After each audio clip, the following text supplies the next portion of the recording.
Hi అండి, ఇవాళ మనం వైటమిన్ బి గురించి మాట్లాడుకుందాం. మన బ్రెయిన్ చాలా చురుగ్గా పనిచేయాలి అండ్ మన నర్వస్ సిస్టమ్ చక్కగా పనిచేయాలి అని అనుకుంటే మన బాడీలోకి వైటమిన్ బిని మనం ఇన్వైట్ చేయాల్సిందే.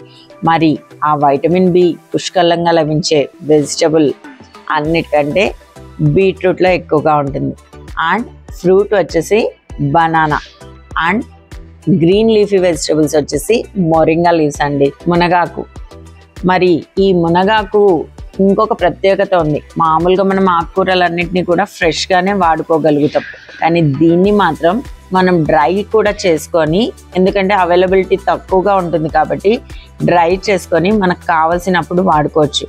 అంతేకాకుండా ఈ మునగాకుని మీరు రోజు గనక బటర్ మిల్క్లో 1 స్పూన్ ఆకులు గనక వేసి బటర్ మిల్క్ తాగగలిగితే, అందులోనూ ఈ స్పెషల్ సమ్మర్లో తాగగలిగితే మనకు కావలసినంత వైటమిన్ బి మనకు అందుతుంది. ఇక మరి ఈ వైటమిన్ బి వెజిటబుల్స్ని మన డైట్లోకి యాడ్ చేసేసుకుందామా?